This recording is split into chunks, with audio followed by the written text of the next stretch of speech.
Welcome to ఉద్యోగ అన్వేషణ channel. 2 March 2024 editorial చూద్దాము. ఇది 1 మార్చ్ ఎడిటోరియల్. ఒకటి ఇంపార్టెంట్ ఆర్టికల్ మిగిలిపోయింది, ఒకసారి చూద్దాము. ఆశావాహము సెమీకండక్టర్ల రంగము. ఆధునిక యుగంలో ఏ దేశాభివృద్ధిలోనైనా ఎలక్ట్రానిక్స్, సెమీకండక్టర్ల రంగము కీలకంగా నిలుస్తుంది. ఇందులో భారత్ ప్రపంచానికి గమ్యస్థానంగా మార్చాలన్న లక్ష్యంతో కేంద్రము వడివడిగా అడుగులు వేస్తుంది. ఈ రంగంలో పరిశ్రమల ఏర్పాటుకు గత 4-5 పెద్ద మొత్తంలో ప్రోత్సాహకాలను అందిస్తుంది. సెమీకండక్టర్లు, మొబైల్, ఐటీ, హార్డ్వేర్ రంగాల్లో ఉత్పత్తి అనుసంధాన ప్రోత్సాహకాలను, పిఎల్ఐ పథకము వంటి కార్యక్రమాలను ఇటీవలి బడ్జెట్లో కేంద్రము రూపాయలు 15,500 కోట్లను కేటాయించింది. ఇందులో సెమీకండక్టర్ల తయారీ కేంద్రాలకు రూపాయలు 6,903 కోట్లు లభిస్తాయి. అది గతేడాదితో పోలిస్తే ఏకాఏకి 130% అధికము. 4-5 క్రమం తప్పకుండా ప్రభుత్వం ప్రకటిస్తున్న ప్రోత్సాహకాలతో భారీ పరిశ్రమలు నెలకొల్పేందుకు జాతీయ, అంతర్జాతీయ దిగ్గజ సంస్థలు తరలిస్తున్నాయి.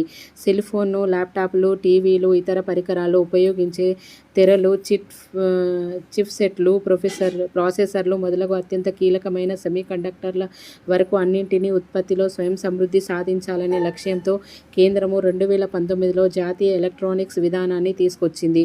ఇందులో భాగంగా ఎలక్ట్రానిక్స్ విడిభాగాలు, సెమీకండక్టర్ల తయారీ ప్రోత్సాహక పథకము స్పెక్స్ కింద రానున్న 8 ఏళ్లలో రూపాయలు 3,285 కోట్లు ప్రోత్సాహకంగా అందించేందుకు 5 ఏళ్ల కిందట ప్రణాళిక సిద్ధం చేసింది. సెమీకండక్టర్ల పరిశ్రమలకు భారత్ను గమ్యస్థానంగా మార్చాలనే లక్ష్యంతో 2021 డిసెంబర్లో రూపాయలు 82,270 కోట్ల ప్రోత్సాహక పథకాన్ని ప్రకటించింది. అప్పటి నుంచి ప్రతి బడ్జెట్లో వీటికి గణనీయమైన కేటాయింపులు దక్కుతున్నాయి.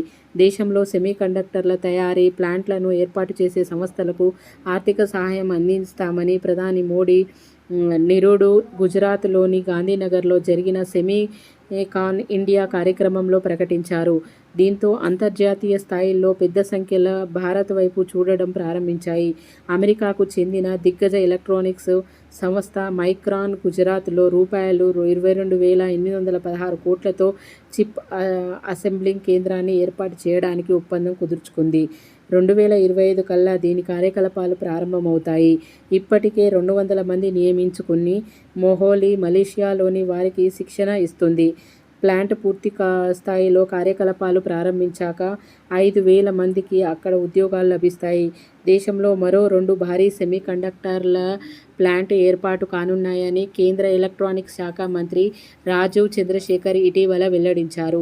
ఇజ్రాయెల్కు చెందిన టవర్ సెమీకండక్టర్స్ రూపాయలు 66,400 కోట్లతో ప్లాంట్లు ఏర్పాటు చేస్తామని ప్రభుత్వానికి నివేదిక సమర్పించిందని, దీనికి త్వరలోనే ఆమోదం లభిస్తుందని ఆయన ప్రకటించారు. మొత్తం 4 సెమీకండక్టర్ల తయారీ కేంద్రాలు, చిప్ల కూర్పునకు సంబంధించి 13 పరీక్ష ప్యాకేజీ తదితర యూనిట్లు స్థాపించేందుకు ప్రభుత్వానికి ప్రతిపాదనలు అందాయని మంత్రి వివరించారు. ఇందులో దేశీయ, అంతర్జాతీయ సంస్థలు ఉన్నాయి. దేశీయ సంస్థలు హెచ్సిఎల్, తైవాన్ ఎలక్ట్రానిక్స్ దిగ్గజం ఫాక్స్కాన్తో కలిసి సెమీకండక్టర్ల తయారీ కేంద్రము ఏర్పాటు చేయబోతుంది. టాటా గ్రూప్ సైతము గుజరాత్లోని ధోలేరాలో ఈ తరహా ప్లాంట్ స్థాపనకు సన్నాహాలు ప్రారంభించింది. వీటి ద్వారా అభివృద్ధి చెందుతున్న దేశాలకు సెమీకండక్టర్లు, చిప్ సెట్లు, కీలకమైన ఎలక్ట్రానిక్ విడిభాగాలకు ఎగుమతి చేయడంలో భారత్ కీలకంగా మారుతుందని నిపుణులు విశ్లేషిస్తున్నారు. స్ట్రక్చర్స్ డిజైనింగ్ ఇంజనీరింగ్ గ్రాడ్యుయేట్లకు స్థానికంగానే ఉపాధి అవకాశాలు లభిస్తున్నాయి. సెమీకండక్టర్ రంగంలో ఉత్పత్తి అనుసంధానిత ప్రోత్సాహకాలకు మాత్రమే కాకుండా ప్లాంట్ల ఏర్పాటుకు రాయితీలు ఇవ్వడము కంపెనీలు ఆకర్షించడంలో కీలకంగా నిలుస్తుందని నిపుణులు వ్యాఖ్యానించారు. మైక్రో, ఫాక్స్కాన్ వంటి అంతర్జాతీయంగా పేరున్న కంపెనీలు ఇండియా వైపు చూస్తుండడం భారత్ సాధించిన తొలి విజయము. కేంద్ర సెల్ ఫోన్ తయారీ పరిశ్రమలకు ఉత్పత్తి అనుసంధానిత ప్రోత్సాహకాలు పథకం కింద ఇటీవలి బడ్జెట్లో రూపాయలు 6,125 కోట్లు కేటాయించింది. ఇది గత పద్దుతో పోలిస్తే 36% అధికము. ఈ పథకం కింద డిక్సాన్, ఫాక్స్కాన్, ఆస్టిమాస్ ఎలక్ట్రానిక్స్, లావా తదితర సంస్థలు లబ్ధి పొందనున్నాయి. లోటుపాట్లకు సరిదిద్దుకుంటూ అవసరం మేరకు రాయితీలను అందించి పరిశ్రమలను పెద్ద ఎత్తున ఆకర్షించే సెమీకండక్టర్ల రంగంలో నిర్దేశిత లక్ష్యాలను నెరవేరుతుంది. ఇది చిప్ల గురించి ఇచ్చింది. చూద్దాము next article second March articles ఏమున్నాయో. నదులకు ప్రాణప్రతిష్ఠ. స్వచ్ఛమైన నదాలు, చైతన్య స్రవంతుల్లాంటి జల ప్రవాహాలు ఏ జాతికైనా జీవన సౌభాగ్య ప్రదాతలు. దేశీయంగా నదీ మా తల్లుల స్థితిగతులు వేరు. అడ్డు అదుపు లేని మురుగు పారిశ్రామిక వ్యర్థాల కారణంగా దేశంలోని చిన్న పెద్ద నదులెన్నో ఎంతగా విషకలుషితమవుతున్నాయో సాక్షాత్తు కాగ్ నివేదిక గతంలో వెల్లడించింది. అధ్యయనాలెన్ని హెచ్చరించినా దేశము నలుమూలల నదుల విధ్వంసము యథేచ్ఛగా పెచ్చరిల్లుతుంది. దిద్దుబాటు చర్యల్లో భాగంగా ఆ మధ్య కాన్పూర్ ఐఐటి సారథ్యాన 7 విద్యా సంస్థలు గంగానది పరివాహక నిర్వహణకు సంబంధించి ప్రత్యేక ప్రణాళికను రూపొందించి అందించాయి. అది సత్ఫలితాలిస్తున్న నేపథ్యంలో విస్తృత కార్యాచరణపై కేంద్ర జలశక్తి మంత్రిత్వ శాఖ దృష్టి సారించింది. కృష్ణా, గోదావరి, కావేరి, మహానది, పెరియారు, నర్మదా నదుల పరివాహక ప్రాంతాల్లో కాలుష్య కట్టడిని లక్ష్యించి దేశంలోని 12 ప్రఖ్యాత అత్యున్నత విద్యా సంస్థలతో తాజాగా అవగాహన ఒప్పందం కుదుర్చుకుంది. ఉభయ తెలుగు రాష్ట్రాలకు వరదాయినులుగా ప్రతీతి చెందిన కృష్ణా, గోదావరి నదుల్లో జల నాణ్యత పోను తీసికట్టు అవుతుందని పలు అధ్యయనాలు ధృవీకరిస్తున్న తరుణంలో ఆ రెండింటితో పాటు ఇంకో 4 నదులు కాయకల్ప చికిత్స చేపట్టాలన్న నిర్ణయము స్వాగతించదగింది. ఈ ప్రశంసార్హ చొరవ నిర్దిష్ట చర్యల అమల్లో ప్రజా భాగస్వామ్యం జతపడితే మరింత అర్థమవుతుంది. స్థానికులతో పాటు పాలన యంత్రాంగం కనబరిచిన చురుకుదలము తమిళనాడు నీలగిరి కొండల్లో కూనూరు నది మేఘాల్లో లూకా నదికి కొత్త ఊపిరులూదింది. ఇంగ్లాండ్లోని థేమ్స్, మెక్సికోలోని లా ఫియోదాద్ వంటి నదులు మాతృప్రయాదశ నుండి పునరుద్ధరణకు నోచుకున్న ఘట్టాలు గొప్ప స్ఫూర్తి కలీకలు. ఇటలీ, ఇండోనేషియా, అర్జెంటీనాలోని కొన్ని నదులు శుద్ధి చేయని వ్యర్థాలే పెను శాపాలయ్యాయి. దేశాల అనుభవాల నుంచి విలువైన గుణపాఠాలు స్వీకరించి కార్యాచరణ ప్రణాళికలను సత్వరం పట్టాలకెక్కిస్తేనే నదులు తెరిపిన పడతాయి. అంటే ఇప్పుడు మేఘాలయలో లూకా నది అంటే కొండల్లోని కానూరు నదికి అంటే కానూరు నది ఎక్కడుంది? తమిళనాడులో నీలగిరి కొండల్లోని కానూరు నది అనేది నీలగిరి కొండల్లో ఉంది. మేఘాలయలోని లూకా నది ఇవి ఇంగ్లాండ్లో థేమ్స్, మెక్సికోలో ఏముంది? లా పియోదాద్ అనే నదులు ఉన్నాయి. ఇవి ఇంపార్టెంట్. ఈ దేశాల్లో ఎక్కడెక్కడ ఉన్నాయి ఈ నదులు అని అడుగుతారు కాంపిటేటివ్ ఎగ్జామ్ పాయింట్ ఆఫ్ వ్యూలో. ఇవి ఇంపార్టెంట్. అంటే ఎక్కడెక్కడ ఏ నదులు ఏ విధంగా ప్రవహిస్తున్నాయి, వాటి పేర్లు ఏంటి అనేది అడుగుతారు. కూకునూరు నది అనేది మనకు తెలియదు. మేఘాలయంలోని లూకా నది అంటే ఏంటి తెలియదు. థేమ్స్ నది అంటే మనందరికీ వెల్నేటెడ్గా ఉంటుంది, మనం ఆల్రెడీ చూస్తుంటాం కాబట్టి. మెక్సికోలోని లా పియోదాద్ అనేది కూడా మనకు కొంచెం తెలియని పేరుగా ఉంటుంది. దేశవ్యాప్తంగా సగానికి పైగా నదులు కలుషితాలతో ఉక్కిరిబిక్కిరయ్యే దుస్థితిని మూల కారణాలేమిటో బహిరంగ రహస్యము.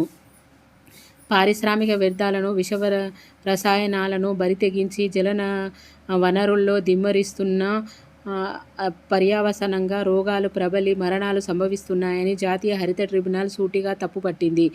ఆ పెడపోకడల కట్టడి తక్షణావసరమని సర్వోన్నత న్యాయస్థానం నిర్దేశించింది. పట్టణ ప్రాంతాలకు చెందిన మురికినీటిని 3 వంతుల దాకా నేరుగా సరస్సులు, నదుల్లో కలుస్తున్నట్టుగా నీతి ఆయోగ్ నిర్ధారించిన తర్వాత రాష్ట్ర స్థాయి కాలుష్య నియంత్రణ మండళ్లు, పీసీబీలు, కేంద్ర కాలుష్య మండలి సీసీసీబీ మొద్దు నిద్ర వీడనే లేదు. అధికారిక గణాంకాల ప్రకారమే దేశంలోని 323 నదులు చెందిన 351 ప్రవాహ ప్రాంతాల కాలుష్యభూతము కోరల్లో చిక్కి విలవిల్లాడుతున్నాయి. కృష్ణా, గోదావరి, తుంగభద్ర, పెన్నా, మంజీరా, శబరి, మానేరు, మూసీ తదితర నదుల్లో నీటి నాణ్యత ప్రమాణాలు అడుగంటాయని ధృవీకరించిన పీసీబీకి బాధ్యులపై చర్యలు కొరడా జులిపించడానికి చేతులు చచ్చుబడిపోయాయి. గగ్గర్, హర్యానా, పంజాబ్ నదుల్లో ప్రయాణించే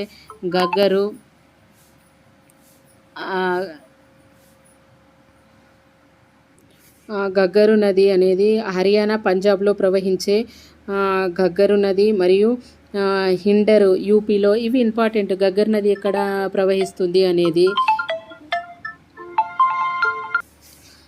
గగ్గర్ నది అనేది హర్యానా, పంజాబు. హిండర్ నది అనేది యూపీలో హిండర్ నది ఎక్కడుంది? భద్రా, సబర్మతి గుజరాత్లో ఉంది. తర్వాత మీటి అనేది మహారాష్ట్రలో ఉంది. ఈ నదుల పేర్లు ఏ ఏ రాష్ట్రాల్లో ఉన్నాయి అనేది ఇంపార్టెంట్. వశిష్ట తమిళనాడు. ప్రభృత నదులది అదే దీనావస్థ. భారీ ఎత్తున పశు కళేబరాలు, క్రిమి సంహారిణులు, కాళికాలని మృతదేహాలు వంటివన్నీ వచ్చి చేరుతుండడంతో నదుల జీవలక్షణము కొల్లబోతుంది. నదీ తీరాల వెంబడి గుట్టల కొద్దీ చేపలు చచ్చిపడిన దృశ్యాలు మనుషుల తాకడానికే కాదు, స్నానం చేయడానికి పనికిరానంతగా విష మాలిన్యాలు పేరుకుపోతున్నాయంటున్న విశ్లేషణలు జీవనదుల మరణయాతనకు అద్దం పడుతున్నాయి. అందుకు బాధ్యులు గుర్తించి కఠిన శిక్షలు అమలుపరచాలి. మానవ నాగరికతకు జీవం పోసిన జలసీరుల్ని భద్రంగా పరిరక్షించుకునే సంస్కృతి జనసామాన్యంలోనూ వెల్లునుకుంటేనే నదులు, తేట నీటి ప్రవాహాలు నిలవలవుతాయి. వేళ్ళంటుకుంటేనే వీటికి అంటే నదులు ఎక్కడ రాష్ట్రంలో ఏ విధంగా కలుషితమవుతాయి అనేది ఇవ్వడం అనేది జరిగింది. పారిశ్రామిక వ్యర్థాలు ఇబ్బడి ముబ్బడిగా ప్రజలు వినియోగిస్తున్న వస్తువులను పాడేయడం కూడా ఈ నదీ వ్యవస్థ అనేది కలుషితం అవ్వడానికి కారణమని చెప్తున్నారు. చూద్దాం నెక్స్ట్ ఆర్టికల్. సమితిపై భారత్ కీనుక. ప్రపంచంలోనే అత్యధిక జనాభా కలిగి 5వ అతిపెద్ద ఆర్థిక వ్యవస్థగా నిలుస్తున్న భారత్ అంతర్జాతీయ రాజకీయాల్లోని నాయకత్వ స్థానం సాధించాలన్న పట్టుదలతో ఉంది. ఐరాస భద్రతా మండలిలో శాశ్వత సభ్యత్వం కోసము పట్టుబడుతుంది. తన మనోభావాలకు నిర్మోహమాటంగా చాటి చెప్పేందుకు ఐరాసకు కేటాయించే వార్షిక నిధులతో భారీగా కోత విధించింది. ఐక్యరాజ్య సమితి భద్రతా మండలిలో శాశ్వత సభ్యత్వం కోసము ఇండియా చిరకాలంగా ప్రయత్నిస్తుంది. భారత్ డిమాండ్ సహేతుకమని సమితి ప్రధాన కార్యదర్శి ఆంటోనియో గుటెరస్ పలు సందర్భాల్లో సూత్రప్రాయంగా అంగీకరించారు. అయినా సరే ఈ విషయము అడుగు ముందుకు పడడం లేదు. ఒక మాటలతో సరి పని కాదని భావించిన భారత్ చేతలకు దిగింది. ఇటీవల తాత్కాలిక పద్దులో ఐరాసకు తన వార్షిక కేటాయింపులు సగానికి సగం తెక్కుసింది. 2023-24లో ఐక్యరాజ్య సమితి బడ్జెట్కు తన వాటాను $4.7 కోట్ల రూపాయలు 382.54 కోట్లు అందించిన ఇండియా 2024-25లో దాన్ని $2.1 కోట్ల అంటే 175 కోట్లకు తగ్గించింది. ఇది ఏకైక 54.25% కోత. ఐరాస బడ్జెట్లో $340 కోట్ల గుర్తుంచుకుంటే ఈ కోత పెద్ద లెక్కలోనికి రాదు. కానీ భద్రతా మండలిలో శాశ్వత సభ్యత్వం గురించి తన మనోభావాలకు నిర్మోహమాటంగా చాటి చెప్పడానికి భారత్ ఈ చర్య తీసుకుంది. ఈ చర్యకు తోడుగా ఐరాస శాంతిరక్షక సేనకు భారత దళాలకు పంపడం మానుకోవాలని జాతీయ భద్రతా మండలి సభ్యుడు శ్రీధర్ వెంబు సూచించారు. ప్రపంచంలో శాంతి సుస్థిరతలకు పూచిక ఏర్పడిన భద్రతా మండలి కట్టు తప్పిన దేశాలపై సైనిక చర్య తీసుకోవడంతో పాటు ఆంక్షలు విధించే అధికారము ఉంది. మండలిలో శాశ్వత సభ్యత్వ దేశాలైన America, Russia, China, Britain, France veto అధికారం చెలాయిస్తాయి. అవే కాకుండా 2 ఏళ్లకు ఒకసారి రొటేషన్ పద్ధతిపైన 10 దేశాలు మండలిలో తాత్కాలిక సభ్యులవుతాయి. తమకు శాశ్వత సభ్యత్వం కావాలని భారత్, జర్మనీ, జపాన్, బ్రెజిల్ దేశాలు డిమాండ్ చేస్తున్నాయి. కానీ తమకు తాము సంస్కరించుకోవడానికి భద్రతా మండలి సిషేమేరా అంటుంది. రెండో ప్రపంచ యుద్ధం తర్వాత 50 దేశాలతో ఏర్పడిన ఐక్యరాజ్య సమితి ఇప్పుడు ఆ సంఖ్య 4 గింతలుగా పెరిగింది. రష్యా, ఉక్రెయిన్, ఇజ్రాయెల్, హమాస్ యుద్ధాలకు ఐక్యరాజ్య సమితి భద్రతా మండలి ఇంతవరకు పరిష్కారము కనుగొనలేకపోవడంతో వాటి పనితీరు సామర్థ్యంపైన నీలినీడలు ప్రసరిస్తున్నాయి. ఇంతకుముందు కోవిడ్-19 మహమ్మారి ఎదుర్కోవడంలోనూ సమితి తన అసమర్థతను బయటపెట్టుకుంది. నాడు ధనిక దేశాల భారీ ధరలు కోవిడ్ టీకాలకు అమ్ముకోవాలని చూశాయి. భారత్ మాత్రము వ్యాక్సిన్ మైత్రి పథకం కింద పేద దేశాలకు లక్షల టీకాల డోసులను ఉచితము అందింది. ప్రస్తుతము భద్రతా మండలిలో ఒక్క చైనా మినహా ఇతర శాశ్వత సభ్య దేశాలన్నీ భారత్కు ఆ హోదా ఇవ్వడానికి సుముఖంగానే ఉన్నాయి. నేడు ఐక్యరాజ్య సమితి ఛత్రం కింద ఉన్న 15 బహుళపక్ష విభాగాల్లో పలు సంస్థలు చైనీయుల అధ్యక్షులుగా లేదా ఉపాధ్యక్షులుగా వ్యవహరిస్తున్నారు. ప్రపంచ ఆరోగ్య సంస్థ WHO డైరెక్టర్ జనరల్గా టెడ్రోస్ అధనోమ్ నియామకము చైనా చలనేనన్న వార్తలు వచ్చాయి. చలవేనన్న వార్తలు వచ్చాయి. ఇంటర్పోల్, ఐరాస మానవ హక్కుల సంస్థలోనూ చైనా మనుషులున్నారు. సమితికి అమెరికా తర్వాత అత్యధిక నిధులు అందిస్తున్న చైనా భద్రతా మండలితో పాటు ఇతర అనుబంధ సంస్థలకు తమ ఎజెండాను అనుగుణంగా మలుచుకోవాలని ప్రయత్నిస్తుంది. ఆహార వ్యవసాయ సంస్థలు FAOను ఇక్కడ ఉదహరించాలి. చైనాకు చెందిన క్యూ డాంగ్ 2019 నుంచి FAO డైరెక్టర్ జనరల్గా వ్యవహరిస్తున్నారు. డాంగ్ ఎన్నికకు ముందు కేవలము 2 FAO విభాగాలకు మాత్రమే చైనీయులు అధిపతులుగా ఉండేవారు. ఇప్పుడు వారి సంఖ్య అరకు పెరిగింది. వారిలో ఒకరు FAO క్రిమి నాశక మందుల విభాగపతి. 2020 నుంచి ప్రమాద క్రిమినాశకాలను ఆసియా, ఆఫ్రికా దేశాల రవాణా చేయడము ఎక్కువయిందన్న ఆరోపణలు ముమ్మరించాయి. ప్రపంచ మేధా హక్కుల సంస్థ నిఫో అధ్యక్ష పదవిని సైతము చైనా వ్యక్తులే నిర్వహిస్తున్నారు. 15 సమితి అనుబంధ సంస్థల్లో అత్యధికము చైనీయులు ప్రత్యక్ష పరోక్ష నిర్వహణలోనే ఉన్నారు. ఆసియా, ఆఫ్రికా, లాటిన్ అమెరికా దేశాల్లో బెల్ట్ అండ్ రోడ్ ప్రాజెక్టును నిర్వహిస్తున్న డ్రాగన్ ఐక్యరాజ్య సమితి తమ ప్రాబల్యాన్ని అంతకంతకు పెంచుకుంటుంది.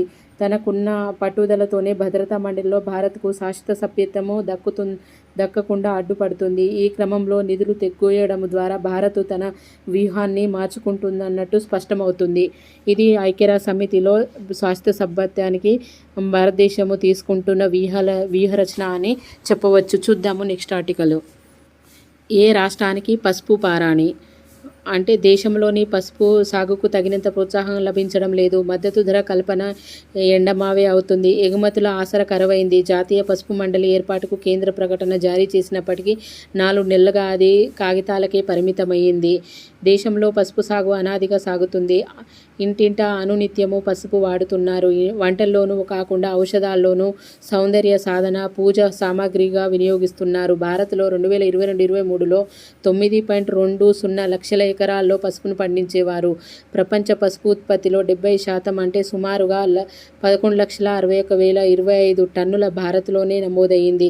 చైనాలో 8%, బంగ్లాదేశ్, నైజీరియా, ఇథియోపియా దేశాల్లో 3%, థాయిలాండ్, వియత్నాంలో 2%, ఆస్ట్రేలియా, ఆఫ్రికా, తైవాన్, వెస్టిండీస్లో 1% చొప్పున పసుపు సాగవుతుంది. దశాబ్దాల డిమాండు. ప్రస్తుతం భారత్లో 9.20 లక్షల ఎకరాల్లో 30 రకాల పసుపు సాగులవుతున్నాయి. తెలంగాణ, ఆంధ్రప్రదేశ్, మహారాష్ట్ర, కర్ణాటక, మధ్యప్రదేశ్, ఒడిశా, పశ్చిమ బెంగాల్, మిజోరాం, అస్సోం, గుజరాత్ దీన్ని పండిస్తున్నాయి. అయితే ఈ రైతులు మాత్రము లాభాల కంటే నష్టాలే ఎక్కువగా చవిచూస్తున్నారు. సుగంధ ద్రవ్యాల విభాగంలో ఉన్నందువల్ల పసుపు పంటకు కేంద్రం నుంచి కనీస మద్దతు ధర MSP లభించడం లేదు. అదే అన్నదాతల పాలిట శాపంగా మారింది. పసుపు సాగు వ్యయము ఏటికేడు పెరుగుతున్నప్పటికీ అందుకు తగ్గట్టుగా గిట్టుబాటు ధరలు లభించడం లేదు. దేశంలో పసుపు మార్కెట్లు పరిమితంగా ఉండటము, ఎగుమతి అవకాశాలు, ప్రోత్సాహాలు పెద్దగా లేకపోవడము పసుపు రైతులకు కుంగదీస్తున్నాయి. పైగా ధరలు పడిపోయిన సమయంలో కొనుగోళ్లు చేపట్టి వారికి అందుకోవడానికి కేంద్ర రాష్ట్ర ప్రభుత్వాలు ముందుకు రావడం లేదు. ఎకరా విస్తీర్ణంలో పసుపు సాగు రూపాయలు 1.20 లక్షల పెట్టుబడి అవసరమవుతుంది. 18 నుంచి 25 క్వింటాళ్ల వరకు దిగుబడి వస్తుంది. గడిచిన 10 ఏళ్లలో పసుపు సగటు ధర క్వింటానుకు 4 నుంచి 5 వేల మధ్య పలికింది. ప్రస్తుత సీజన్లో ప్రారంభ ధర క్వింటానుకు 5,685 మాత్రమే. పెట్టుబడుల మేరకు ఆదాయము రాకపోవడము, వాతావరణం అనుకూలించకపోవడము, చీడపీడలు తదితర కారణాల వల్ల రైతులకు భారీ నష్టపోతున్నారు. చాలామంది అప్పుల పాలవుతున్నారు. దాంతో దేశవ్యాప్తంగా గత 10 ఏళ్లలో పసుపు సాగు విస్తీర్ణం 3 లక్షల ఎకరాల మేరకే తగ్గిపోయింది. ఒక్క తెలంగాణలో తగ్గుదల 89,000 ఎకరాలు. దేశంలో కొబ్బరి, పొగాకు, కాఫీ, టీ, రబ్బరు, సుగంధ ద్రవ్యాలకు జాతీయ మండళ్లు, బోర్డులు ఏర్పాటయ్యాయి. ఆయా ఉత్పత్తుల పెంపు, పరిశోధనలు, కొత్త వంగడాల రూపకల్పన, ఎగుమతులు, దిగుమతులు అవి తోడ్పడుతున్నాయి. వాటి సాగు విస్తీర్ణం తక్కువే. అయినప్పటికీ ప్రాధాన్యం దృష్ట్యా ఆ బోర్డుకు కేంద్రం విరివిగా నిధులను ఇస్తుంది. పసుపు పండించే రాష్ట్రాల్ని జాతీయ మండలి కావాలని తరచూ కేంద్రాన్ని అభ్యర్థిస్తున్నాయి. దీనికోసము పసుపు ఉత్పత్తిలో అగ్రస్థానాన ఉన్న తెలంగాణ రైతులు దీర్ఘకాలంగా ఆందోళన చేస్తున్నారు. పసుపు బోర్డు ఏర్పాటు డిమాండ్తో 178 మంది రైతులు నిజామాబాద్ లోక్సభ నియోజకవర్గంలో 2019 ఎన్నికల్లో నామినేషన్లు వేయడము దేశవ్యాప్తంగా సంచలనం సృష్టించింది. అప్పట్లో భాజపా అభ్యర్థి జాతీయ మండలి తెస్తామని చెప్పి బాండ్ పేపర్పై సంతకం చేసి హామీ ఇచ్చి ఎన్నికల్లో గెలుపొందారు. అది కార్యరూపం దాల్చకపోవడంతో రైతులు నిరాశ చెందారు. అటువంటి పరిస్థితుల్లో గత అక్టోబర్లో ప్రధాని మోడీ మహబూబ్నగర్, నిజామాబాద్ జరిగిన శాసనసభ ఎన్నికల ప్రచార సభల్లో పసుపు బోర్డు ఏర్పాటుపై విధాన ప్రకటన చేయడం రైతుల్లో ఆశలు రేకెత్తించింది. ఆ వెంటనే కేంద్ర మంత్రి మండలి జాతీయ పసుపు మండలి ఏర్పాటుకు నిర్ణయం తీసుకుంది. ప్రకటనతో సరి నిరుడు అక్టోబర్ 4వ తేదీన పసుపు బోర్డు ఏర్పాటుపై అధికారిక నోటిఫికేషన్ వెలువడింది. తెలంగాణలో ప్రధాని ప్రకటన చేశారు కాబట్టి తమ రాష్ట్రానికే అది వస్తుందని స్థానిక రైతులు భావిస్తున్నారు. కానీ ఆ ప్రకటనలో మాత్రం బోర్డుకు ఎక్కడా ఏర్పాటు చేస్తారన్నది ప్రస్తావించలేదు. ప్రధాన ప్రాంతీయ కార్యాలయాలు బడ్జెట్ ప్రతిపాదనల గురించి చెప్పలేదు. కేవలం కమిటీ సభ్యుల నియామకాన్ని ప్రకటించినా అది ఇప్పటి వరకు కార్యరూపం దాల్చలేదు. పసుపు బోర్డు దేశంలో పసుపు, దాని ఉత్పత్తుల అభివృద్ధికి శ్రద్ధ చూపుతుంది. పరిశోధన, కొత్త వంగడాల అభివృద్ధి, ధరల స్థిరీకరణ, సాగు విస్తీర్ణం పెంపుదల, విలువల ఆధారిత ఉత్పత్తులతో ఎగుమతి అవకాశాలు ఊతమిస్తుంది. ఎన్నికల కోడ్ అమల్లోకి వస్తే మళ్ళీ ఇది ఎన్నికల నినాదంగానే మిగిలిపోతుంది. కాబట్టి కేంద్రము జాతీయ పసుపు మండలి ఏర్పాటుకు సత్వర కార్యాచరణ చేపట్టి రైతులకు భరోసా కల్పించాలి. ఇది పసుపు బోర్డు గురించి అండి. చూద్దాము నెక్స్ట్ ఆర్టికల్. విద్యుత్ దారుల్లో రవాణా సరుకులను దేశ నలుమూలకు చేరవేయడంలో ట్రక్కులు కీలక పాత్ర పోషిస్తున్నాయి. వీటిలో ఇంధనము, డీజిల్ వినియోగిస్తుండడం వల్ల రవాణా వ్యయము అధికంగా ఉంటుంది. పైగా ఇటువంటి వాహనాల నుంచి కార్బన్ ఉద్గారాలు భారీగా విడుదలవుతున్నాయి.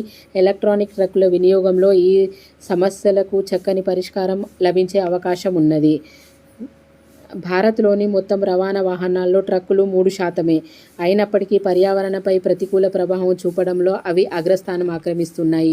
మోటార్ వాహనాలు వెలువరించే కార్బన్ ఉద్గారాల్లో 41% వాయు కాలుష్య కారక ఫ్యాక్చులేటెడ్ మ్యాటర్ అంటే పర్టికులేటెడ్ మ్యాటర్ PM ఉద్గారాల్లో 53% ట్రక్కులే కారణమవుతున్నాయి. అంటే 50 PM దాంట్లో 53%, అంటే పర్టికులర్ మ్యాటర్లో 53% ఈ ట్రక్కులే కారణమవుతున్నాయి వాతావరణంలో మార్పులకని చెప్తున్నారు. వాహన బరువు, అవి తీసుకెళ్లే సరుకుల పరిమాణము ఆధారంగా ట్రక్కులకు 3 రకాలుగా వర్గీకరిస్తారు. అవి 3.5 టన్నుల లోపు ఉంటే లైట్ డ్యూటీ ట్రక్కులని, 3.5 నుంచి 12 టన్నుల మీడియం డ్యూటీ ట్రక్కులని, 12 టన్నులకు పైబడిన హెవీ డ్యూటీ ట్రక్కులని. అన్ని రకాల ట్రక్కులకు కలిసి ఏటా 7 కోట్ల టన్నులకు పైగా చమురు ముడి మండిస్తాయి. తద్వారా 21.3 కోట్ల టన్నుల పరిమాణంలో బొగ్గుపులుసు వాయువు విడుదలవుతుంది. బొగ్గుపులుసు వాయువు అంటే కార్బన్ డయాక్సైడ్ విడుదలవుతుంది. ట్రక్కులు ప్రధానంగా డీజిల్ ఆయిల్ను వినియోగించుకునే ఇంటర్నల్ కంబషన్ ఇంజిన్ ICEతో నడుస్తాయి. 2022లో 40 లక్షలు ఉన్న హెవీ మీడియం డ్యూటీ ట్రక్కులు సంఖ్య 2050 కల్లా 1.7 కోట్లకు చేరుతుందని అంచనా. వినియోగం పెరగాలంటే ఇండియా స్థూల దేశీయోత్పత్తి GDPకి 5% వాటా రవాణా రంగం నుంచే సమకూరుతుంది. అంటే GDPలో 5% ఇందులో నుంచి రవాణా రంగం నుంచే చేరుతుందని అధ్యయనాలు అంటే చెప్పడం అనేది జరుగుతుంది. నుంచే సమకూరుతుంది. సుమారుగా 2.2 కోట్ల మందికి ఈ రంగం ఉపాధి కల్పిస్తుంది. అయితే రవాణా, బట్వాడా రంగంపైన ఇంధన తదితరాల వ్యయము GDPలో 14%గా లెక్క తేలింది. ఇతర ప్రధాన ప్రదేశాల్లో మాత్రము ఇది 8 నుంచి 11% మధ్య ఉంది. చమురుకు బదులుగా విద్యుత్ శక్తితో నడిచే ఎలక్ట్రానిక్ ట్రక్కుల సంఖ్య పెరిగితే ఈ వ్యయం గణనీయంగా తగ్గుతుంది. కానీ దేశంలో ఇందుకు అవసరమైన పునాది మాత్రము ఇంకా పడలేదు. ప్రస్తుత దేశంలోని మొత్తం రవాణా వాహనాల్లో ఎలక్ట్రానిక్ ట్రక్కులు 1%మేనైనా లేకపోవడమే ఇందుకు నిదర్శనము. హెవీ, మీడియం డ్యూటీ ఎలక్ట్రానిక్ ట్రక్కులు ఎక్కువగా సరుకులను మోసుకెళ్తున్నాయి. కాబట్టి వాటిని విద్యుత్ శక్తి కూడా అధికంగానే అవసరమవుతుంది. డీజిల్ ట్రక్కుల కన్నా ఎలక్ట్రానిక్ ట్రక్కుల ధర 3-4 రెట్లు ఎక్కువ. ఛార్జింగ్ కేంద్రాలు, మరమ్మత్తు సౌకర్యాలు అరకొరగా ఉండటము, ఆరంభంలో అధికంగా పెట్టుబడి పెట్టాల్సిన రావడము, మార్కెట్లో తక్కువ మోడళ్ల అందుబాటులో ఉండడము ఎలక్ట్రానిక్ ట్రక్కుల విక్రయాలను వెనక్కి లాగుతున్నాయి. భారతీయ రవాణా రంగంలో 70% ట్రక్కులకు చిన్న యాజమాన్యాలే నడుపుతున్నారు. వీరు ఎలక్ట్రానిక్ వాహనాలు మళ్ళగలిగే పరిస్థితులను కల్పించాల్సిన అవసరం ఉంది. ఎటువంటి ఉద్గారాలు విడుదల చేయని ఎలక్ట్రానిక్ ట్రక్కుల వల్ల పర్యావరణానికి పరిరక్షించవచ్చు. అయితే వీటిని ప్రవేశపెట్టడంతో ఎదురయ్యే సాధన బాధకాలను ప్రభుత్వాలు, కంపెనీలు లోతుగా అర్థం చేసుకోవాలి. ముఖ్యంగా భారతీయ పరిస్థితులను, అనువైన సాంకేతికతను అందిపుచ్చుకోవాలి. నష్టభయము కట్టడి లక్ష్యాన్ని అనుగుణంగా ఎలక్ట్రానిక్ ట్రక్కుల పరిశ్రమ తనను తాను మలుచుకోవాలి. రవాణా రద్దీ ఎక్కువగా ఉండే రహదారుల వెంట ఛార్జింగ్ కేంద్రాలను ఏర్పాటు చేసి వాటిని సమర్థంగా నిర్వహించాలి. ఎలక్ట్రానిక్ ట్రక్కులు నడవడంలో డ్రైవర్లు శిక్షణ ఇవ్వడము ఎంతో కీలకం. అంతేకాదు, ఈ వాహన తయారీ పరిశ్రమలు పరిపుష్టము చేసేందుకు అవసరమైన నిపుణుల సిబ్బందిని తయారు చేసుకోవాలి. మరమ్మతులు చేయడానికి సర్వీస్ సిబ్బందిని సమకూర్చుకోవాలి. బ్యాటరీ ఛార్జింగ్ నిర్వహణ నిపుణులను శిక్షణ ఇవ్వాలి. తద్వారా యువతకు కొత్త ఉపాధి అవకాశాలు అందివస్తాయి. ఎలక్ట్రానిక్ ట్రక్కుల విక్రయాలను, వినియోగాన్ని పెంచాలంటే ప్రభుత్వ పరంగా ఆర్థికంగా తగిన ప్రోత్సాహకాలను అందించడం ఎంతో అవసరము. ఎలక్ట్రానిక్ వాహనాల కొనుగోలు ప్రారంభంలో భారీగా పెట్టుబడులు అవసరమవుతాయి. కాబట్టి ఈ భారాన్ని తగ్గించుకోవడానికి ప్రభుత్వాలు తగిన చర్యలు తీసుకుని కొనుగోలుదారుల రుణాలు, రాయితీలు అందించాలి. ప్రధాన కారిడార్లో ప్రస్తుతం భారత్లో 50% సరుకుల రవాణా ఢిల్లీ, ముంబై, చెన్నై, కాండ్లా, కొచ్చి, కోల్కతాను కలిపే 7 ప్రధాన కారిడార్ల ద్వారా జరుగుతుంది. ఈ కారిడార్ల వెంట పుష్కలంగా ఛార్జింగ్ కేంద్రాలను ఏర్పాటు చేస్తే ఎలక్ట్రానిక్ ట్రక్కుల వినియోగం, ఉత్పత్తి ఊపందుకుంటాయి. దానివల్ల రవాణా వ్యయం తగ్గి దేశ జీడీపీ పుంజుకుంటుంది. డీజిల్ నుంచి విద్యుత్ శక్తిని మారితే వాహన జీవితకాలంలో ఇంధన ఖర్చు 46% దాకా ఆదా అవుతుంది. ఎలక్ట్రానిక్ రవాణా వాహనాల వల్ల 2030 కల్లా బొగ్గు పులుసు వాయు ఉద్గారాలు గణనీయంగా నివారించవచ్చని, రవాణా ఖర్చులు భారీగా తగ్గుతాయని నీతి ఆయోగ్ లెక్కగట్టింది. ఇటువంటి ఉద్గారాలను విడుదల చేయని ఎలక్ట్రానిక్ ట్రక్కుల పర్యావరణానికి, దేశార్థికానికి ఎంతగానో మేలు చేస్తాయి.